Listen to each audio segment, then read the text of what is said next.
But that's like one thing that even if we were just that can undo a lot of this, you know? Like one really positive character trait can cover like love can cover a multitude of sins. And again, never underestimate our mind's ability to rationalize anything. Well, they wouldn't do it to me though, because I'm their friend. You're their friend as long as they need you. Do you really, honestly, genuinely think that you're different? In our friendships, a lot of times, we over-personalize them. They wouldn't do it to me. It's got nothing to do with you. It has to do with who they are. You know, look how many people on this planet, 8 billion people on this planet. Now we can start to feel like we don't matter, like we're just common. 8 billion of us, there's a lot of us. Nah, there's a lot of us, but there's only one you.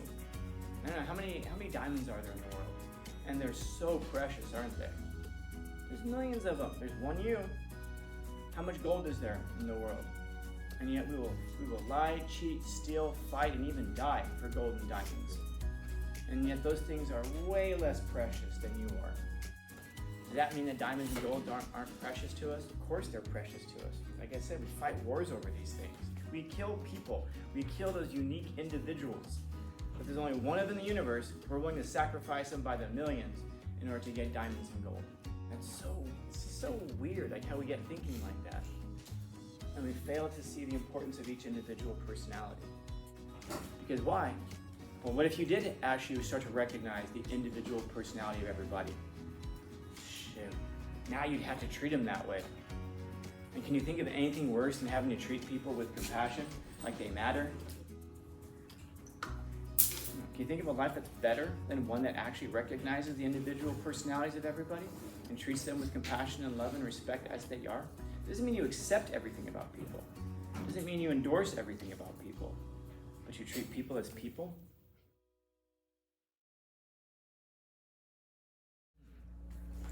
And we were talking, I think it was in this class, right? We were talking about self-awareness last time. And what goes along with self-awareness. Okay. What do you mean by to be self-aware? To realize that in the end of the day, you're human. Just because you have a different ideology or different religion or different, the way you perceive things does not put you above anyone or anything. Did I ever tell you guys a story about me being human? I have a friend who is so angry that she doesn't talk to me anymore. And the reason is because she said I would never accept the fact that I'm human. I make mistakes, I get really bothered by them, and she would always just go, "You're human." Shut up. No, I'm not. And when you accept that about yourself, now when we say when we say I'm human, what goes along with that?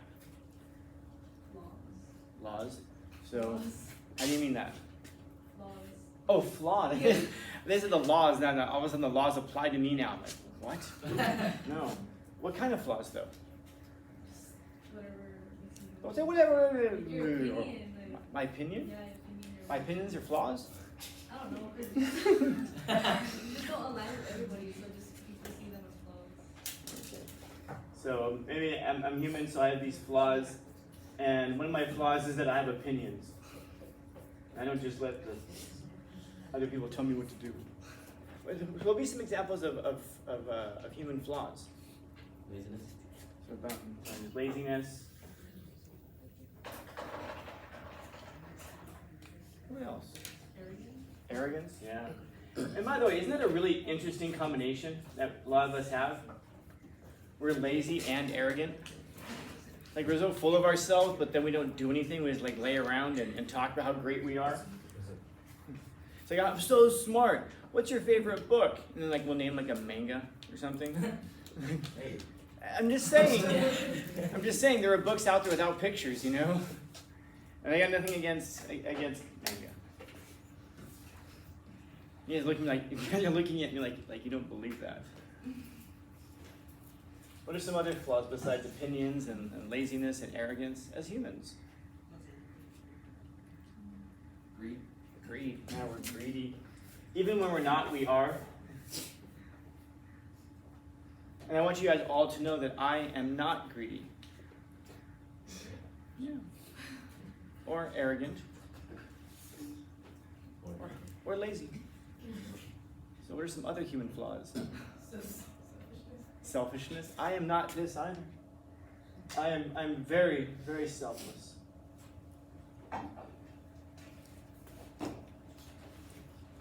What else? There we go, hypocritical. Because, as you all know, I am not lazy, arrogant, greedy, or selfish. I mean, you guys are, but not me. But there's one thing hypocritical, that hippie. Goddamn hippies. Yeah. So we will pretend that we're not lazy, arrogant, greedy, selfish. And when we pretend to not be these things, we are in fact being hypocritical. Yeah. I don't know, is it worth being human? This is why people will say, we don't deserve dogs. We don't deserve cats. So we're opinionated, lazy, arrogant, greedy, selfish, hypocritical. Are we anything else besides that? That's it, huh? Envy. Or envy. That's right. We forgot that we're also envious people. Which is interesting too, by the way. We're arrogant, but we're also envious. Maybe it's because we're greedy. Okay. Are we anything good? Yeah. We make good spaghetti or something? Are we anything good? We what? But I go back and listen to the video sometimes, and I hear people say things that I don't hear it in real time. And there are a lot of times they're very good comments or they're funny. So that's why when I ask, like, what was that? And people are like, nobody said anything. Are we anything good? Compassion. Oh, we can be compassionate too. Right, we're okay with that. We can be something positive.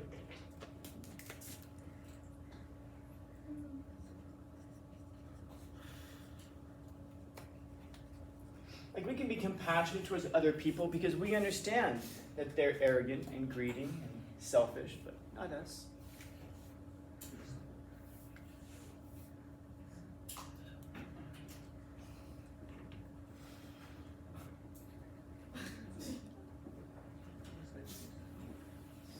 That's pretty much it. Okay, we're compassionate. We're understanding of each other's flaws. I don't know, man. We're also understanding of things. We're also sympathetic or empathetic. Maybe those fall underneath compassion. I don't know. Like last night, I was thinking. Yeah, I can tell the story.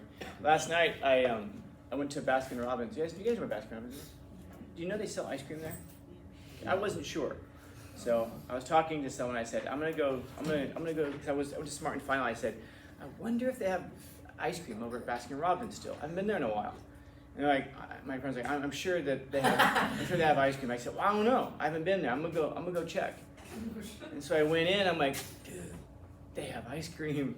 And she's like, oh, do they have any particular kind of ice cream? I'm like, yeah. And I went in. They have peanut butter and chocolate ice cream. That's dope. Dude, it's only like $7.99 for a quart. You can get 2 for $14. Did you know that? They sell ice cream and you can buy it? But is it tasty? I don't know. I have to go find out. So I have to buy the ice cream just to make sure. And I'm leaving, and there's this dude who says, he comes up to me. I just hear him asking me, like, do you have any change?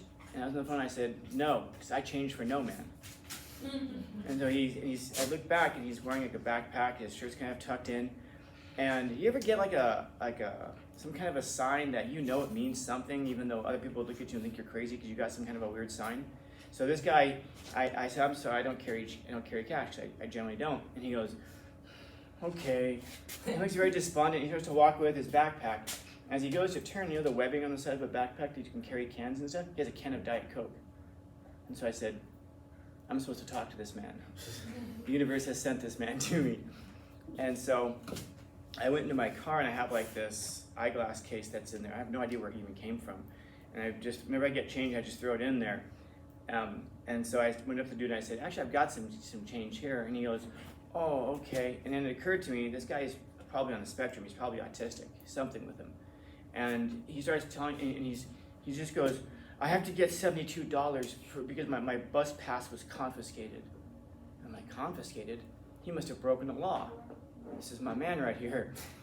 And I said, it was confiscated, and he said, yeah, the guy just came up and he said, give me that, you Asian bitch, and he took it away from me.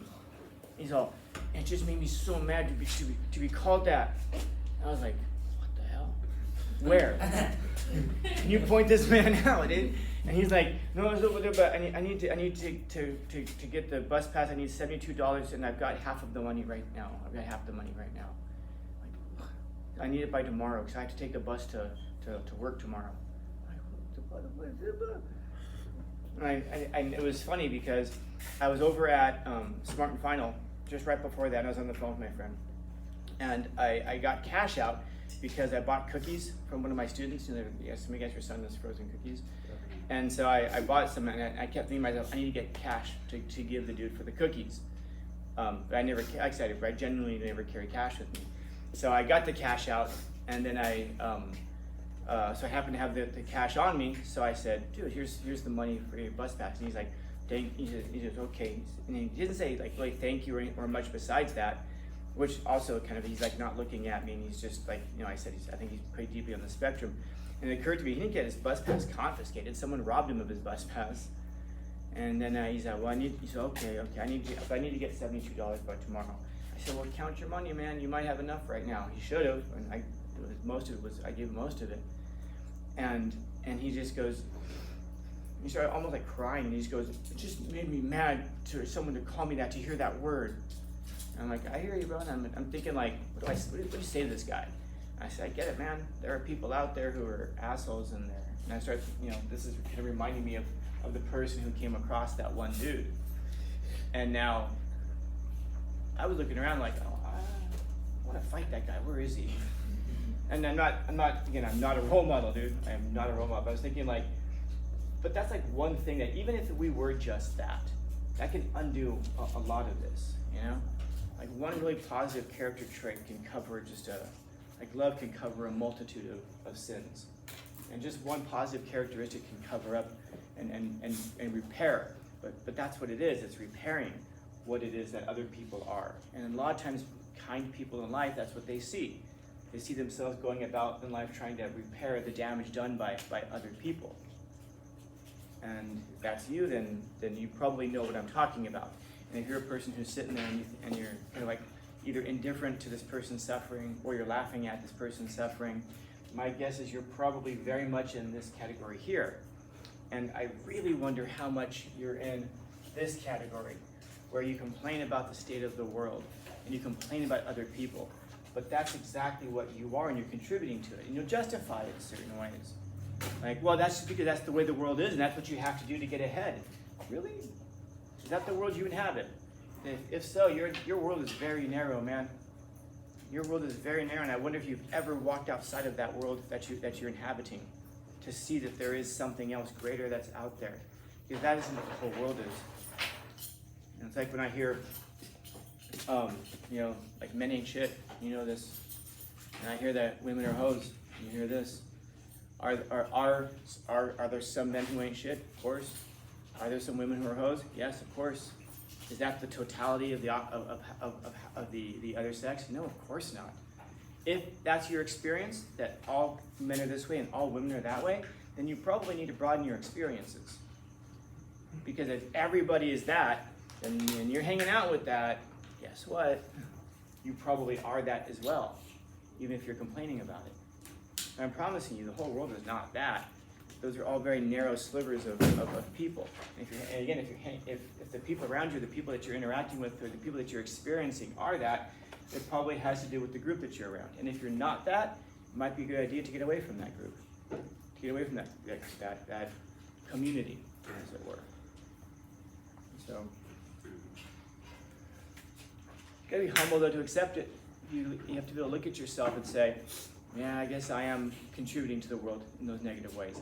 Even if you immediately rush to justify. But that's because, there's always a because, man. But that's all it is. It's just, never underestimate the human mind's ability to rationalize anything. We will always rationalize things. I cheated on a test. Why? Well, because the teacher didn't teach me. You had the book, right? You were in class. Other people managed to do it. How come you didn't manage to do it? Well, they're only doing well because, they're just a teacher's pet. They're just a kiss ass. Okay, all of them? Really? That's the only way you pass, huh? And we start to justify it in angry ways.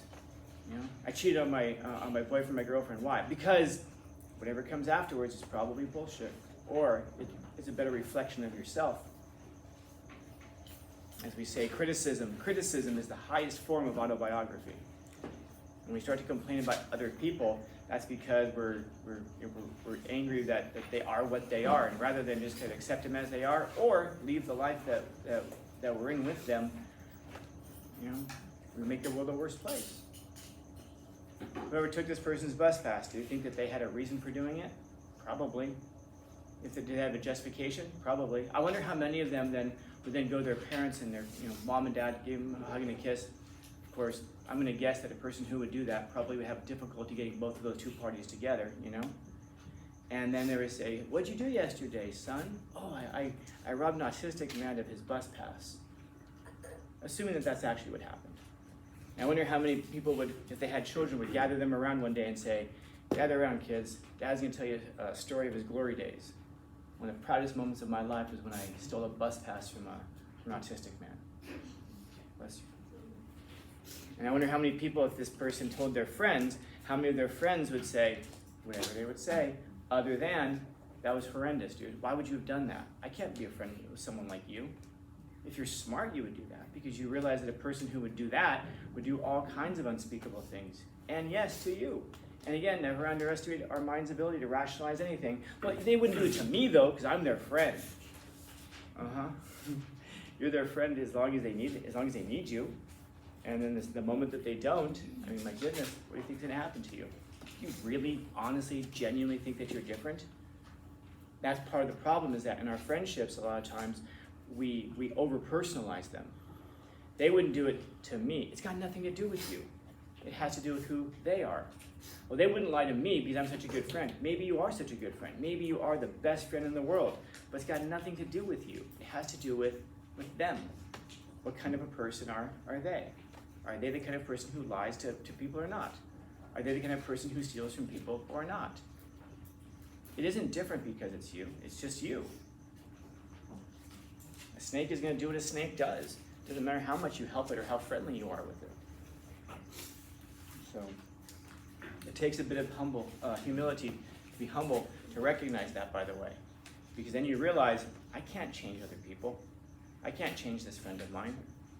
I can be the best person I possibly can, but that's not going to stop them from being who they are. Can you influence other people? Yeah. Just out of curiosity, have any of you ever been the good kid in a bad group, and all of a sudden everybody else became good because of you? I wonder how many of you have become the bad kid because you're hanging out with a bad group. It only seems to flow in that direction. As soon as we realize it, maybe we can save ourselves from it. But that, saving others, well, I don't even know if we're even up to such a task. Do you remember that? Questions, comments, concerns, complaints, criticisms, critiques? I was just gonna say that when I read this quote, I think people can take it that this quote's kind of tied to your word, that you can't change that life goes on without you because you're not doing anything. I don't think it's that. I think that's just the way it is, and it's not that your life doesn't matter, just that it doesn't affect everything in the grand scheme of things. Very smart. Yeah. And that's what I was edging towards there at the end. You're right. So that sounded terrible, didn't it? Just very smart. That's what I was saying. It is smart. That's what I was edging towards at the end there, where it isn't so much about how important you are. You could be the most important person in the world, and yet life still goes on. Think about the most important person in history, whoever it is. And if they're in history, they're gone, and life is still going on. There's one thing I've learned about life, is that it continues. It goes on. And it doesn't mean that you're not valuable. Of course you're valuable. I don't remember what class I was talking to about this. I don't remember if it was you guys or not, but you look out the universe. How big is the universe? Pretty big. It's pretty big. Look at the planet. How big is the planet? That's pretty big. Look how many people on this planet. 8 billion people on this planet. Now we can start to feel like we don't matter, like we're just common. There's 8 billion of us. There's a lot of us. Nah, there's a lot of us, but there's only one you. I don't know, how many diamonds are there in the world? I don't even know, millions maybe, hundreds of thousands at least, maybe millions of diamonds in the world. And they're so precious, aren't they?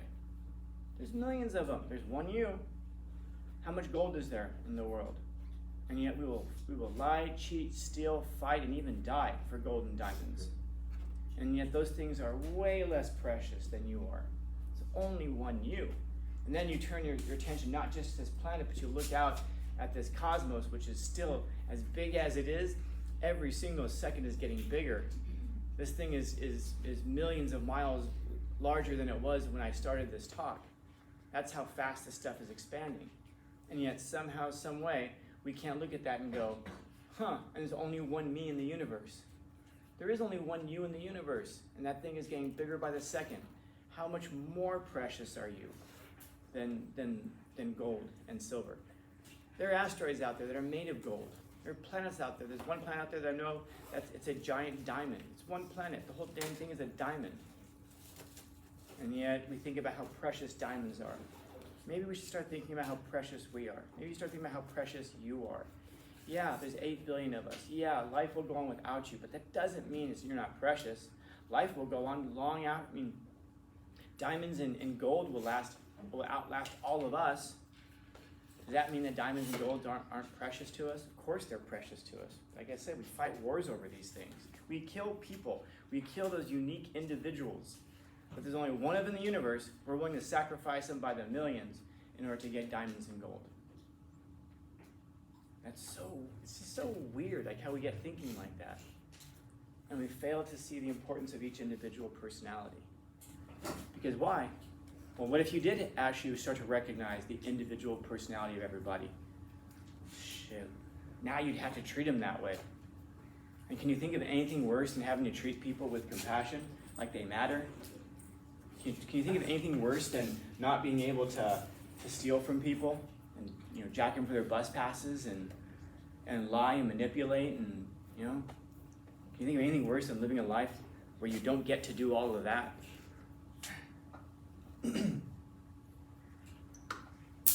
you think of a life that's better than one that actually recognizes the individual personalities of everybody and treats them with compassion and love and respect as they are? It doesn't mean you accept everything about people. It doesn't mean you endorse everything about people, but you treat people as people.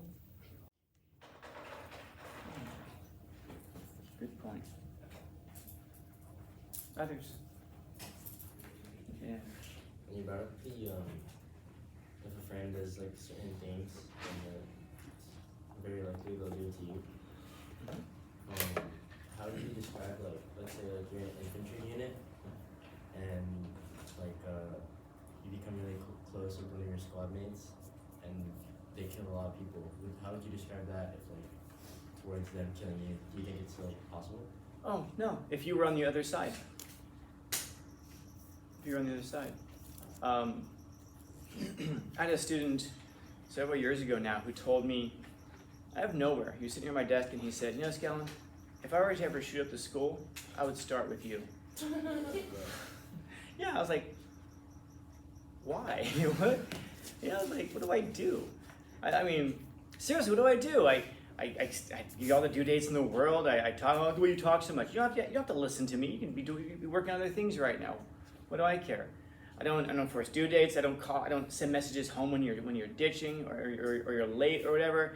I don't really enforce very many rules. I got 2 rules. Don't put your head down in my class. And what's the other one? No audio. Yeah, no audio. Good. I was forgetting for a second. Yeah, I was even forgetting for a second. No audio in the class. That's it. 2 rules. And people will still be like, he's an asshole. What other classes do you have to have 15 rules? That's the point. It doesn't really seem to matter how many rules we have. Why would you start with me? And he just goes, because I think you care, and you'd probably try to stop me. He said, I think you're the only teacher on campus who would try to stop me, so I'd have to start with you. I appreciate that, bro. Because you're not wrong about that. I think I told you before when we were talking about the lockdowns, if there was an active shooter here, none of you are going to die before I do. There's no way that's going to happen. If someone coming to that door, you're in the safest. Like I said, you're either in the worst place on campus or you're in the best place on campus. You could be in the worst place on campus because, like the guy said, it could have started in here, because he wants to get rid of me. But if it starts someplace else, there's no better place to be on campus than here. Trust me on that. You guys are entirely safe. Having said that, if you're on the other side of that door and you are the active shooter, you're dead if I get a hold of you. We're not having a trial. Any questions about that at all? I don't care who you are. I don't care if I've known you for years. I don't care if I grew up with your family. If you come in here and you're trying to take out other people, I'm going to take you out first. No question about it. Not even with a hesitation. It's kind of like that. If you're on the other side, if you're on this side of the door, you're completely safe. If you're on that side of the door, you're not. In fact, if this classroom is safe and I hear something happening a couple doors down, I'm going to come down there. I'm not going to wait for you to show up here. I'm coming down there to help other people too. You're not safe on the other side of that door. Kind of like that with war too. You can be fighting for the people who are on your side, but if that person defects and joins the other side, well then yeah, they're going to take you out. So the context is going to matter too. So would you say the compassion kind of turns on and off with situations like that where it's like deemed necessary, as in like, you know, people on the other side may have been, like, for example, if you go into the military because of the circumstances that were like bestowed upon you, or like, for example, supporting your family, the person on the other side, you know, support their family too, but I know it's a matter of fair game, but then like morally, how does someone, would you say that's similar to not living a life? Like, would you say that's indulging in all of those flaws for that specific moment because of the context? And I know me asking, does that make it okay, is subjective, but like, does that make it okay? I'm not sure I understand. Like, as in, do you turn off that compassion, I guess, in war? You know what I mean? Good question. In order to be compassionate, sometimes you do have to turn the compassion off. Because if there's a person who's across there and they're in my sights, I could kill them, but maybe I stop and say, he has a family though. He has whatever. I could now stop, but now the person next to me might get killed. Yeah. It's like, I'm not going to say his name, but there was a certain historical figure who largely contributed to World War II. And there's a story about him during World War I, where he was crossing from one trench to the other, and he was stopped by another soldier from the other side, who had him dead to rights, had the rifle pointed at him, and for some reason chose not to kill him. Withheld the shot. And then, and as I understand it, it was like close. It wasn't like from across the battlefield. He caught him out in the middle of where there was no cover. And the guy, rather than killing him, let him go. And so what happens when that person's let go? World War II, the Holocaust, all of that. And so we might say that, I wonder how many people, I wonder if that one person who didn't kill him said, good person, very compassionate, very compassionate. And then fast forward and see what happens. I wonder how many of us would have seen that. If we saw that scene, we'd been like, that's the beauty of humanity. And then you fast forward to the 1940s and been like, we don't deserve dogs. We're so horrible.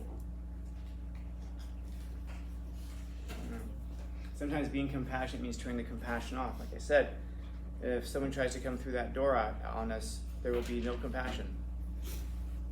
Some of you will have to go to therapy to unsee what you see. Others of you will just find the lulls in it. Maybe even join in. Others. Some of you are properly frightened now. Good.